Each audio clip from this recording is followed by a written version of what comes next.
The formation of a coalition government in Pakistan, the Pakistan People's Party and the PML-N, is a sign of a return to relative normalcy in Pakistan at a time when the country's economy is really in the doldrums, when there are a fair amount of concerns when it comes to terrorism, the equation not just with India but also between Pakistan and Iran. But more than anything else, it's an election which comes at a time when Imran Khan, the leader of the Pakistan Tehreek-e-Insaf, is in jail and questions being asked about the election process itself. But it is a welcome step in that Pakistan does have a coalition government in place right now. What are the ramifications of this and what are the big priorities?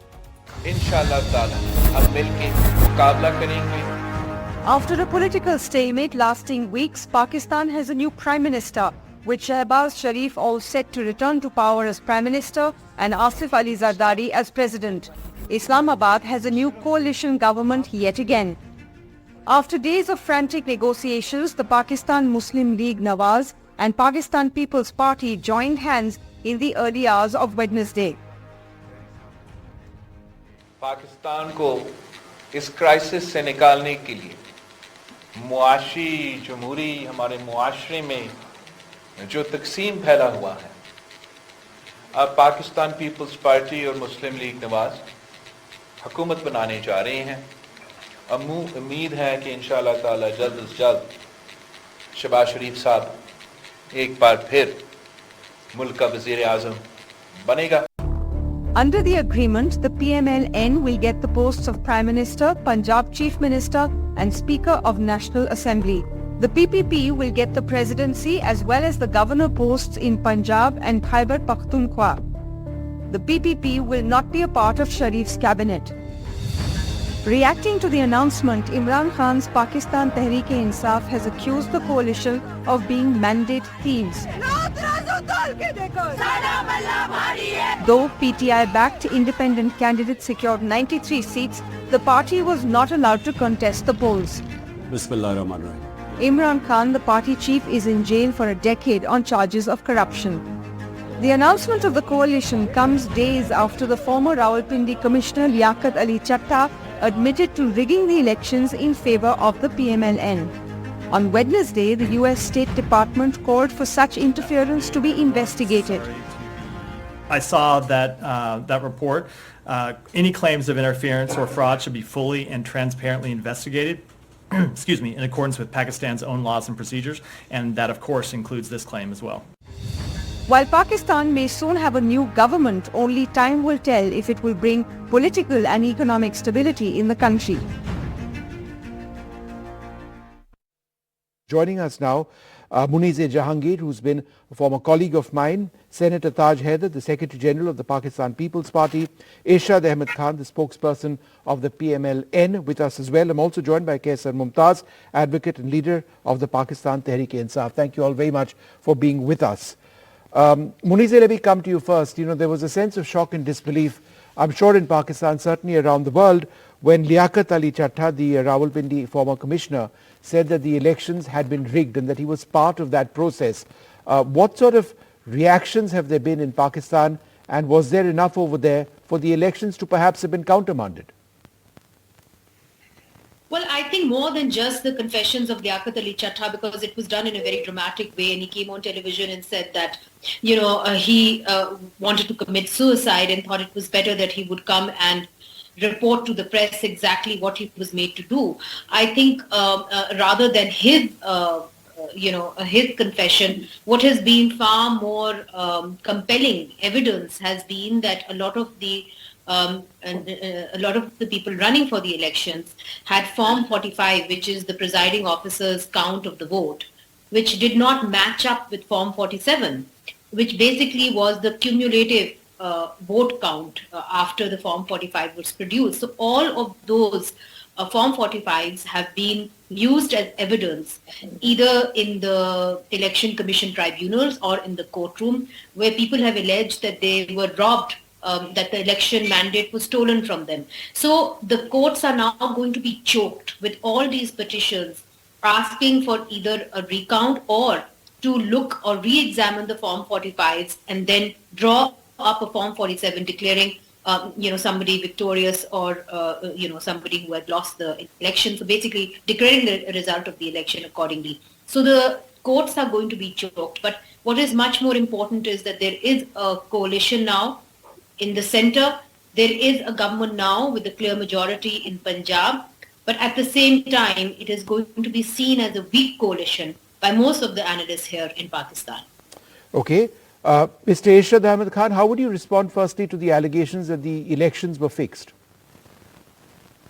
अगर fix होते हैं तो KPK से मैं बार बार आपके channel पे कह रहा हूं, केपीके में ये लोग ना जीते जिस तरीके से ये जीते हैं, तो इसका मतलब वहां कौन लोग थे? मस्जिद का इमाम था। मैं बार बार आपके प्रोग्राम में यही कहता हूं कि जहां ये जीते वहां मस्जिद इमाम ने जिताया, जहां हम जीते हमें रिगिंग हो गई और बिल्कुल जी धांधली हो गई।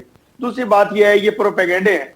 मुनीजा अभी कह रही थी कि हुकूमत अभी कमजोर है। मैं ये कहता हूं कौमी हुकूमत बनने जा रही है। ये पीपल्स पार्टी, मुस्लिम लीग नून और मुख्तलिफ जमातें मिलकर के मुल्क को संभालेंगे। इंशाल्लाह मुल्क बेहतरीन अजीम एक हुकूमत बनने जा रही है और इसमें कोई डाउट नहीं है। देखिए अभी मरियम नवाज शरीफ साहबा अभी तकरीर कर रही थी, वो जिस तरह का प्लान दे रही है पंजाब के लिए, इसी तरह जब हमारे वजीर आजम मियां मोहम्मद शहबाज शरीफ साहब बनेंगे तो इससे भी बेहतरीन प्रोग्राम हमारे पूरे मुल्क के लिए होंगे। हम ये चाहते ये हैं कि हम ये नहीं चाहते कि सूबा पंजाब अलग है, केपीके अलग है, सिंध। हम कहते हैं पाकिस्तान एक मुल्क है और वो पाकिस्तान, हमेशा मैं ये कहता हूं कि पाकिस्तान सबसे पहले पाकिस्तान जिंदाबाद। इसमें कोई दूसरी राय होनी नहीं चाहिए। हमें बटना नहीं चाहिए। हमें इस वक्त देखना चाहिए अपना कौमी मफाद, अपने मुल्क की तामीर और तरक्की, अपने मुल्क को मजबूत बनाना। इस वक्त ऐसा नहीं है होना चाहिए कि पीपल्स पार्टी नून हुकूमत बना रही है। हम ये कहते हैं कि कौमी हुकूमत बनने जा रही है। ताज हैदर साहब जैसे पुराने और तकरीबन ये इतना सोच समझ रखने वाले लोग इस पार्टी में, पीपल्स पार्टी में भी हैं, नून में भी हैं, जिन्होंने पाकिस्तान को सजाया संवारा। और इंशाल्लाह अब ये जब लोग इकट्ठे होंगे, इतना तजर्बाकार लोग, तो आप सोचिए कि खुद पाकिस्तान के लिए कितनी बेहतरी आएगी और कितने इदारे हमारे मजबूत होंगे। दूसरी बात यह है, जंगो जदल करना चाहती नहीं है हमारी पार्टी, लेकिन एक पार्टी ऐसी है जो इंतशार चाहती है, जिनके लीडर का नाम ही इंतशार खान रखा गया था शुरू में। तो मैं ये चाहता हूं कि काश वो अभी भी होश के नाखून ले लें और कौमी मफाद के लिए इकट्ठे हो जाएं और सोचें कि पाकिस्तान के लिए सब कुछ करना है। इस वक्त पाकिस्तान हमारा बड़ी मसाइल में। All right, so I take your point that Pakistan is ready to have a really stable government and a coalition.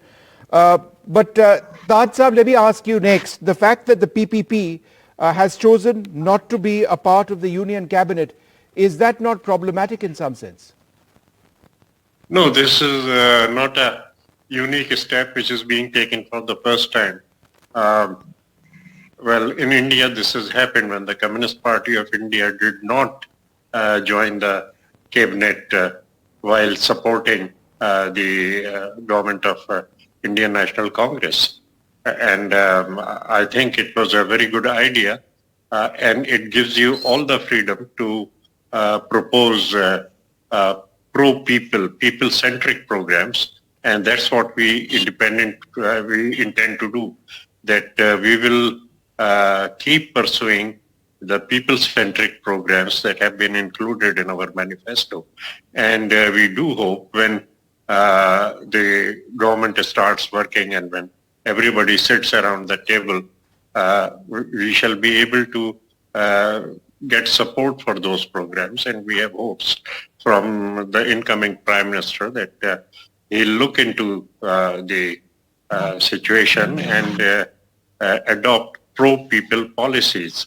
And one of those is, on which we are very keen, is the route of the CPEC motorway which goes through Pakhtunkhwa and Balochistan, because they are underdeveloped areas, they are remote areas, and they have to be brought at par with the developed areas of Pakistan. And so we are very keen on taking CPEC through Balochistan. Also, the Pak-Iran gas pipeline has been waiting for a very long time, and the Iranian side is ready, and we want to complete this project. So all these pro-people projects will be supported by us, and if there is anything which the government does which is not in the interest of the people and the country, we'll give them advice that please don't do it. All right, you seem to have the cards in that sense. But Munisi, let me come back to you. The choice of Mr. Shehbaz Sharif was that at all a surprise in terms of leadership? Well, No, no, we have not worked at all. with It him. was not a surprise. I think Taj Saab wants to say something. No, but Muniza, go ahead. We'll wait for Taj Saab. We'll come back to Taj Saab. Yes. Yeah. Yes. Well, it was certainly not a surprise, and we were told even before the elections were held by Taj Saab's party, Khurshid Shah, who's the senior leader of the Pakistan People's Party, that if indeed there is a coalition government and no particular party gets a simple majority, then Shehbaz Sharif would be the consensus candidate for a cobbled up kind of a government, which we have seen at the moment, almost like a hung parliament. We have seen that. But I would just like to also point out, because you had a guest who called me Munize Alim. I mean, firstly, my name is Munize Jahangir. And secondly, I think that Pakistan जो है उसको इंशाल्लाह पे तो नहीं चलना है ना. पाकिस्तान ने एक रोड मैप के ऊपर चलना है, और इस वक्त the situation is this, that the coalition government that we have formed at the center, it's going to be a very weak coalition, simply because the Pakistan People's Party not taking up ministerial positions in the cabinet is going to be problematic. This has been a demand of the PMLN even before the election results came out, that if there was no simple majority, that the PPP should then carry some of the heavy weight. In the past, we have seen when there was a no confidence motion against Imran Khan and a PDM government was formed, and at the head of that was the PMLN, Shehbaz Sharif to be specific, and then the finance ministry also went to the PMLN. They took the brunt of the inflation and the incumbency that followed. So they definitely feel, the ruling party at the moment definitely feels that the Pakistan People's Party should take up ministerial positions within the cabinet, and that is something that they have been demanding and saying to journalists like myself outside of the negotiations that they're doing with the Pakistan People's Party.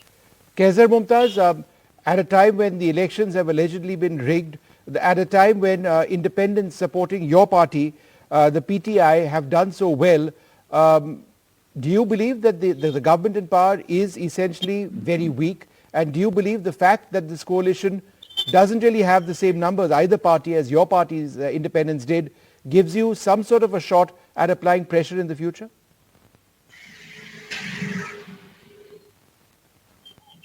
देखिए जी, इमरान खान ने बहुत ज़्यादा vote लिए हैं और पूरे पाकिस्तान में इमरान खान ने विन किया है.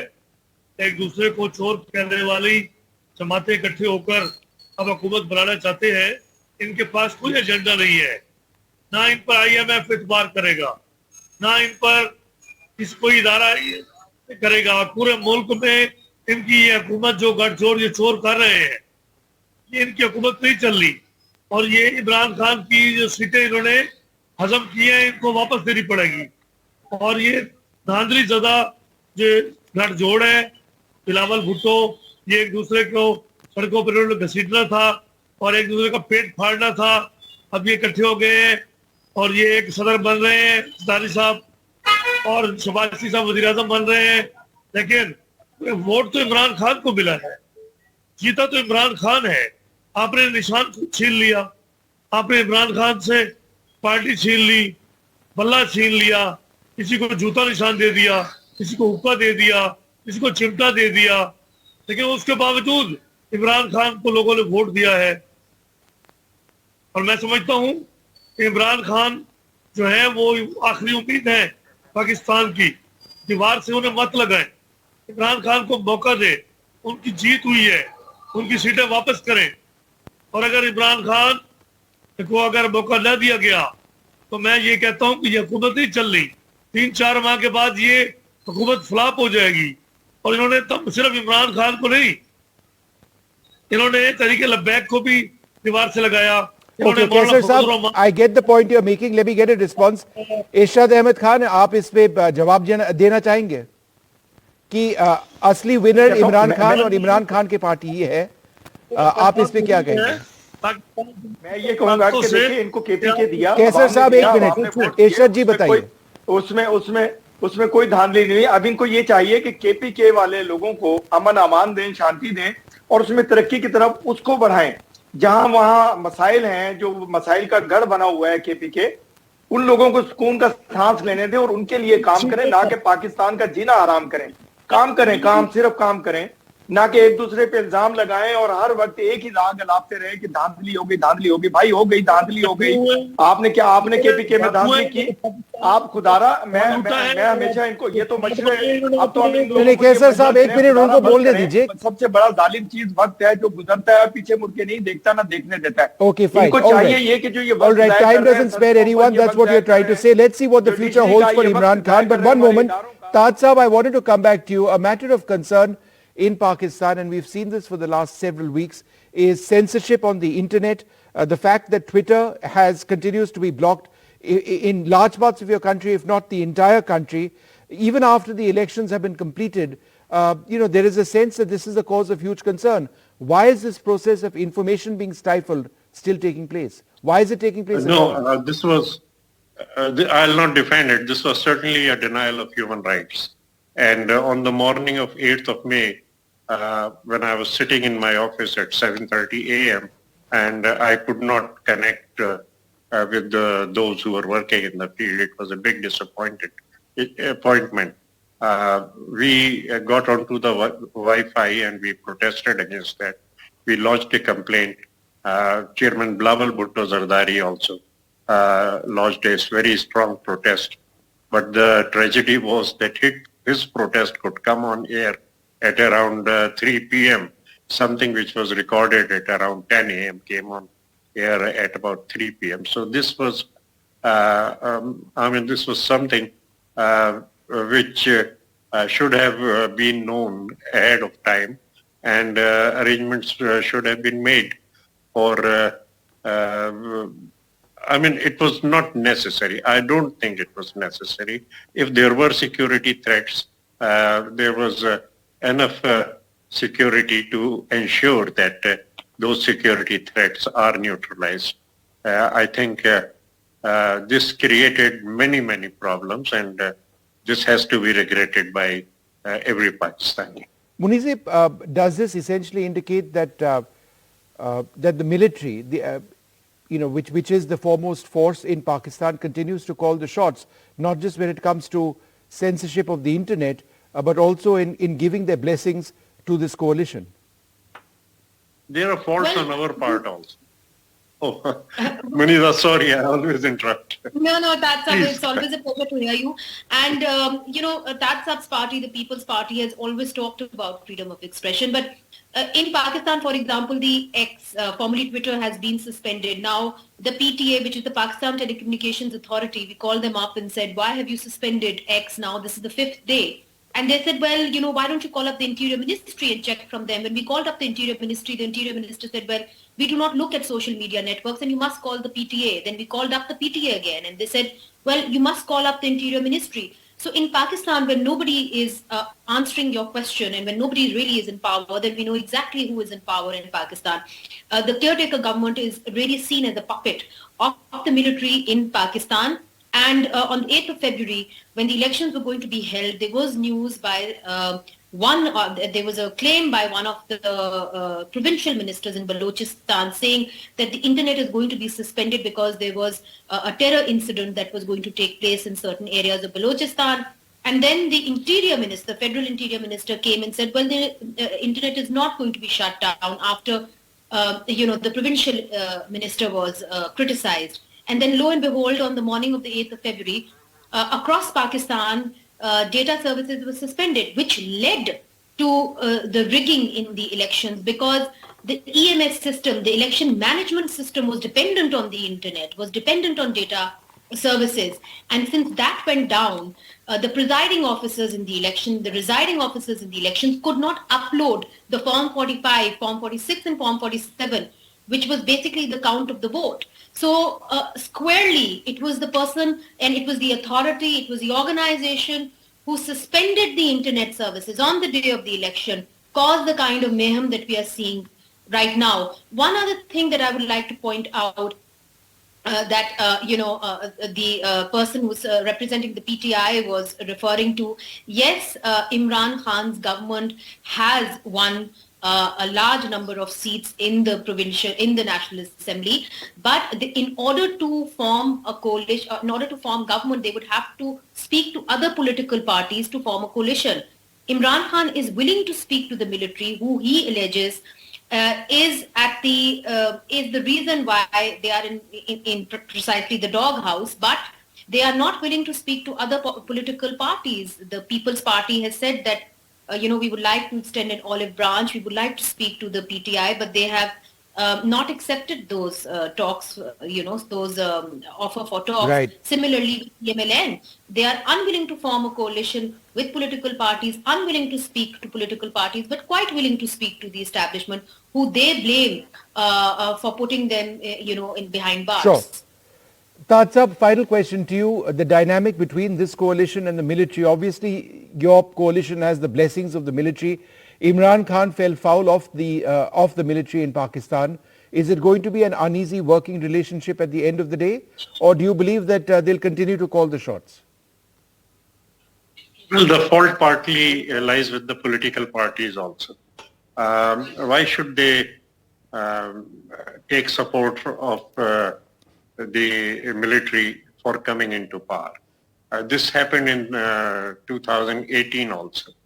And although those elections too were very heavily rigged, Pakistan People's Party extended all its support to the PTI government for bringing stability to the government and doing something for the nation. But unfortunately, this has been happening again and again. The right-wing parties always are looking towards the general headquarters of the army to support them. If they don't, in the Charter of Democracy, which we signed with Nawaz Sharif sir, we agreed that none of the parties shall take the support of the establishment of Pakistan. Well, the establishment of Pakistan is ready to withdraw, but perhaps some of us don't let them withdraw.